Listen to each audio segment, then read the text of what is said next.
unfortunately, some people think that the only way to go to the top, or the only way to achieve their goals, the only way to live out their dreams is to act selfishly.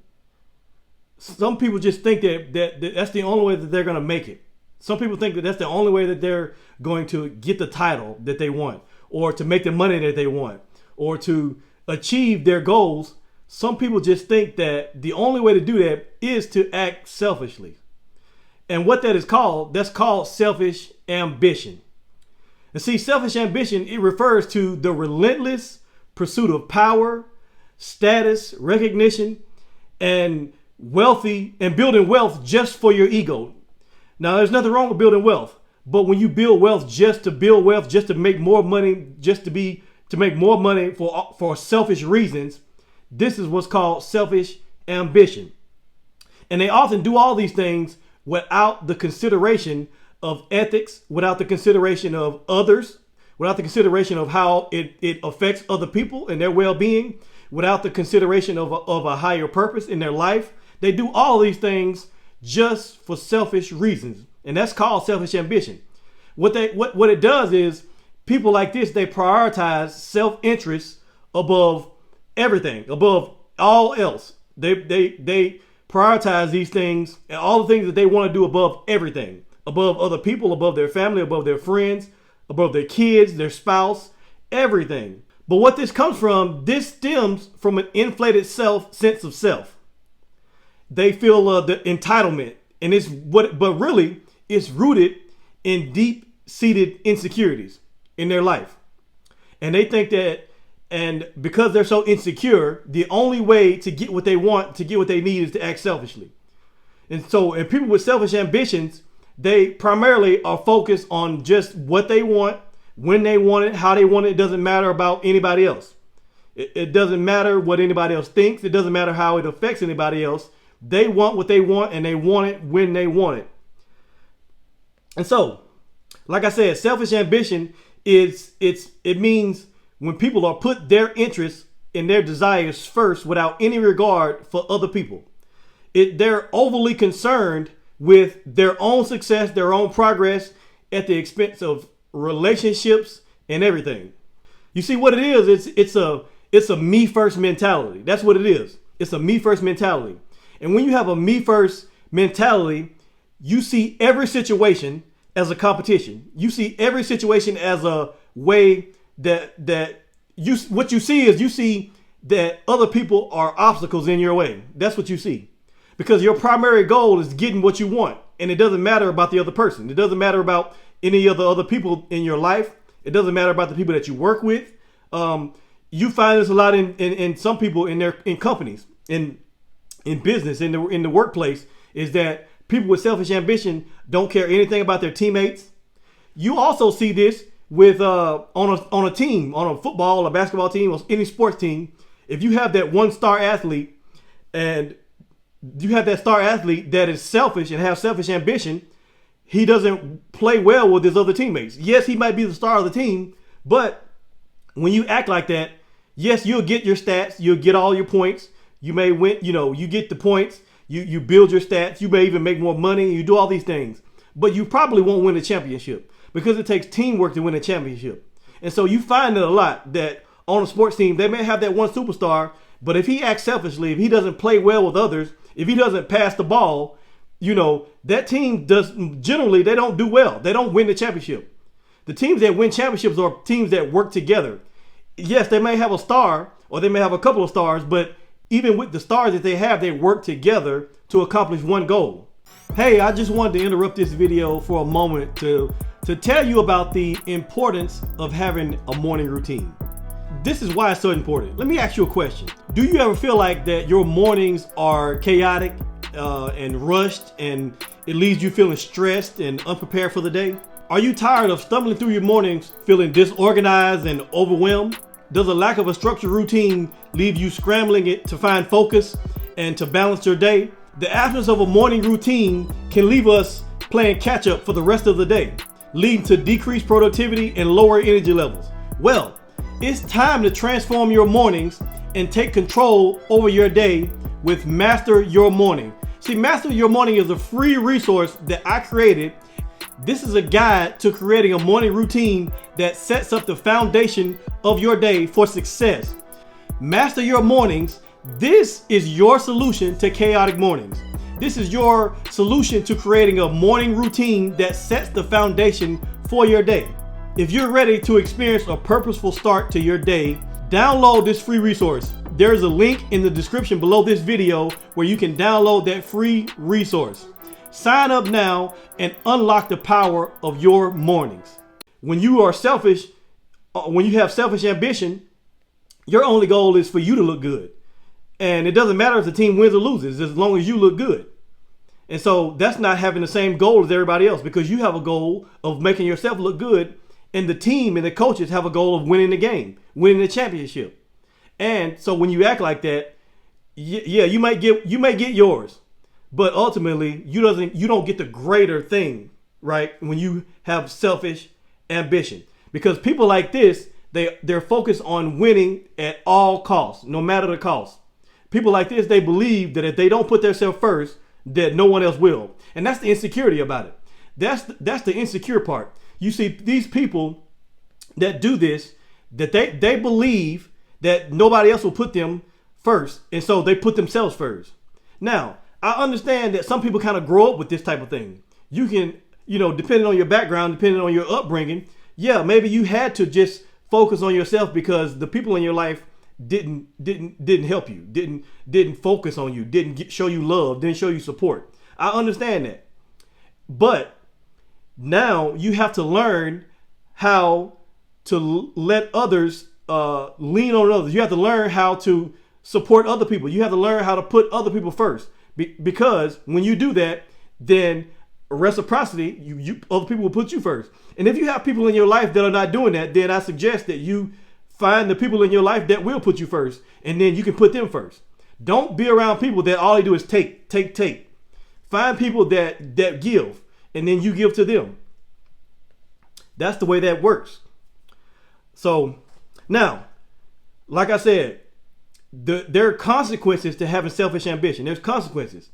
It may lead to a short-term gains. It may lead to a short-term win, right? Just like I said, the sports person. Yeah, in the short term, you getting all your stats, you making money, but in the long run, you don't win the championship. In the long run, you don't have a career that is remembered by everybody because you won championships or you achieved great things. So the success is not long lasting. It's only the short term, and that's the problem with people with selfish ambition. They're short-sighted. They're short-sighted. They don't look at the long-term picture, meaning that I can treat people well today and still get to where I want to get to. Yes, it may be shorter, but then again, it may not be. There's no guarantee that it's got to be shorter. It could be just as fast when you put other people first and then let other people put you first. Sometimes you can achieve success. You can make it to the top just as fast that way, and that's something that I believe. I believe if you do that, God will honor you. If you put other people first, God will honor you, and he will fast track you to wherever you're going. And so, like I said, when you have selfish ambition, it may be a short-term gain, but in the long run, it's not going to work out for you because it's going to backfire on you. Because what happens is you will not get long-lasting success and happiness from being selfish, from selfish ambition. Long-lasting success and happiness usually comes from building mutually beneficial relationships and considering other people, considering the welfare of other people. Now, like I said, this selfish ambition has a huge impact on people. It has a huge impact on relationships. It can hurt relationships, both personally and professionally. It creates conflict, and people are just dissatisfied with a person. Like, when you're around a person who has a lot of selfish ambition, they leave a bad taste in your mouth. You don't really want to be around them, and it's just not a good look. It's not a good environment. It's not a good atmosphere when you are with people who are only looking out for themselves. Now, I'm talking about selfish ambition. That's what I'm talking about. I'm not talking about having ambition. There's nothing wrong with having ambition. I have ambition. I hope that you have ambition. I encourage you to have. I pray that you have ambition, because we are made to progress. We are made to achieve. Right? We're made to grow, and so I believe that. I believe that there's nothing wrong with ambition. I believe in ambition. I believe that you should always aspire to go higher and higher in any arena that you're in your professional life, in your personal life, in your relationships, no matter what you're doing, in your community, in your church, whatever you're doing. I believe that you should be trying to go higher and higher, and have some ambition. That's just what I believe.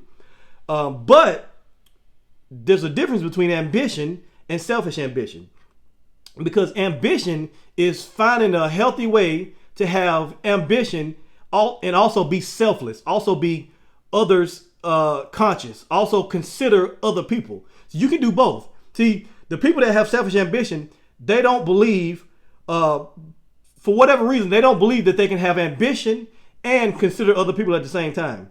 But I believe that you can. I believe that you can do both things at the same time. And so what you want to do is you want to have a balance. You want to go for yours, but you also want to consider other people.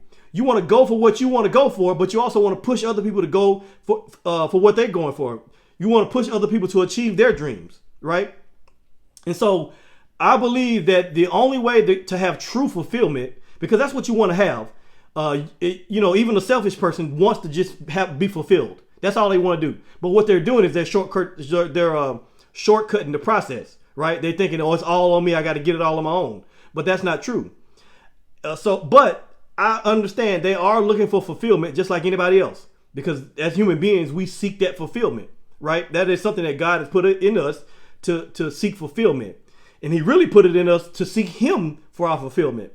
And so true fulfillment comes from serving other people and contributing to society as a whole. That's where true fulfillment comes from. True fulfillment comes from when you are serving other people, when you are outward focused, when you are others focused. True fulfillment would never come when you are just so inward focused on what you are doing. Now, the thing about being focused on what you're doing is you focus on what you're doing. You focus on achieving. You focus on your ambition in order to serve other people in a greater way. See, that's where it helps you. That's where it helps you is when you are being ambitious, when you are going after it, when you are growing. What it does is once you become a better person, once you achieve what you want to achieve, you can then help other people. And so at the end of the day, you can still find a way to help other people. And you don't have to be selfish about this thing. And so it says in Matthew 20 and 26, Jesus says, whoever wants to be a leader among you must be your servant. Whoever wants to be a leader among you must be your servant, right? And let's talk about what that means. In Matthew 20 and 26, this is part of a passage that Jesus teaches to his disciples about leadership and about service. So that's what this is about. See, this is what Jesus says. Jesus says the rulers of this world lord it over their people, right? And the officials, they flaunt their authority over those that are under them. And he says, rather than exercising authority, a godly leader will willingly become a servant of others. And then he says, but among you, he says that, and then he says, he's talking to his disciples, he says, but among you, it will be different. He says, the rulers of this world, the people of this world, they lord it over people, they rule people with they flex and they flaunt their authority over people, right? But he said, but among you, it will be different. Instead, whoever wants to become great among you must be your servant. That's what he says. Whoever wants to be great must be your servant. He says, now, this statement, it comes as a response to a request from the mother of James and John. Now, let me tell you about this. So you got two of the disciples, James and John. Their mother actually went to Jesus and said, hey, Jesus, let me ask you something. I got a request. She said, could my sons, when you come into your kingdom, can my sons sit on your right and on your left? That's what the mother of James and John said. She went in there and she said, look, can you put my boys on your left and your right side, my babies? Can you put them on your left and your right side when you in your kingdom, on your throne? Can you do that for me? That's what Mama did. And so Mama did that. Now, after she did that, the other 10 disciples, they found out about it. They found out what James and John's mother did. And they found out that James and John were trying to elevate themselves. Actually, James and John's mother was trying to elevate them. But as far as the disciples knew, they say, okay, James and John didn't try to elevate themselves. That's what the disciples found out. And then the Bible says that the other disciples got mad. They actually got mad. And you would think, it seems like they got mad, and I understand that, but it feels like they got mad because they was jealous. They got mad because they got jealous about it, right? And because they thought that if Jesus actually granted James and John their mother's wish, that they would miss out. They thought that if Jesus said, okay, yeah, I'll do that, that James and John would be sitting on the right and left of Jesus, and the other disciples would be sitting there looking crazy. They actually thought that there's a possibility that they can miss out. And so they got mad. But I would say this. I'll say this. They were mad, but they probably got mad, not necessarily because they were jealous. They was jealous, but this is the reason why I think they got mad. The reason why I think they got mad is because they didn't think about it first. They was like, man, why couldn't I think about that first? Why couldn't I go ask Jesus? Why couldn't my mama go ask Jesus about that? Like, I believe that's why they got mad, because they didn't think about it first. And that's how people are. That's exactly how people are. But here's the thing. This is not the first time. And so the disciples, they started fighting over this. I guess the other 10 disciples, they start, arguing with James and John, fighting with James and John over this. But the thing about it is, this is not the first time that the disciples fought over position. This is not the first time. One time in Mark chapter 9, they was arguing about positioning, about who's first and all this stuff. And Jesus walked up on them, and Jesus asked them, what y'all arguing about? What's going on? What y'all fussing about? And nobody said anything. Jesus is asking the question, like, what y'all fighting about? Silence. Nobody said anything. But Jesus knew. Jesus already knew. Jesus knew that they've been arguing about which one of them was the greatest. Who was first? That's what they was arguing about. Who is the greatest? Jesus already knew what they was talking about. And so then Jesus said, this is what Jesus said. He said, whoever wants to be first must be last and the servant of everyone else. That's what he told them. He said, if you want to be first, you got to be last and you got to serve everybody else. Now, I'm pretty sure that they didn't want to hear that. They did not want to hear that. That's not what they wanted to hear. I can guarantee you that's not what they wanted to hear, because they was arguing about who should be first. They was arguing about who's the greatest. They was jockeying for position, right? And so they didn't want to hear about that. But Jesus said, if you want to be first, you got to be last and you got to serve other people. That's what he said. Now, Jesus is saying this. He's saying that being the greatest is based on service. That's what it's based on. Being the greatest is based on serving other people. So how are you serving? Who are you serving? Anyone who wants to be great must be a servant. Now, this response that Jesus gives, it challenges the tradition. It challenges the notion that leadership is when you're first, that leadership is when you're the greatest. That's what it's challenging. It's challenging that thought that positions and power and authority is associated with dominance. It's associated with being on top. It's associated with being first. Jesus is challenging that whole thought. He flipped that thought on his head when he said, if you want to be all that, that's fine. But the only way to get there is to serve other people. The only way to get there is to be last. It just shatters their whole thought process about it. Shatters the whole thought process about it. And that shatters everybody's thought process even today about that same thing, because so many people today think that leadership and being great and being number one is all about you being first, all about everybody looking at you. And so that was what Jesus presented, was a radical idea at that time. And even today, it's still a bit of a radical idea, even though people are coming around to it. But in that time, it was definitely a radical idea for a person to make themselves last to get on top. It was a radical idea for a person to be last to be first. It was a radical idea for a person to be on the bottom to get to the top. That was a radical idea. And so, but the thing about it is that greatness is achieved through service. And that's what Jesus was emphasizing. And so this concept is the cornerstone of Jesus' teachings. It emphasizes humility, compassion, and selflessness. That's what it emphasizes.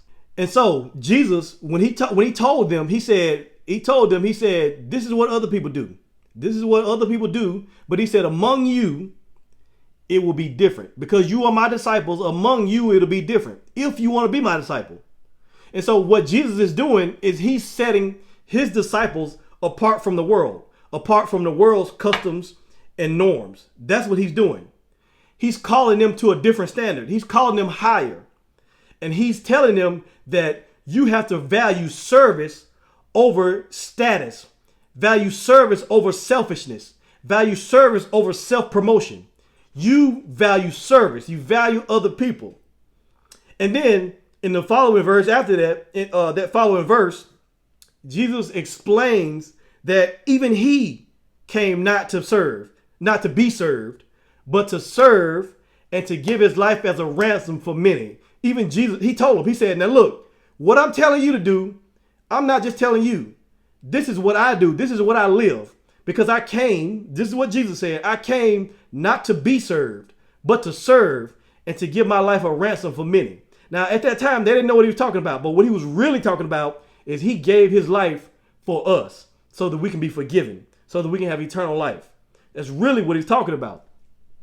And so Jesus is the supreme example of how to serve others, because he paid the ultimate price. So he's the supreme example of how to serve others. Now, he's not asking us to die for other people, but he's asking us to just serve other people.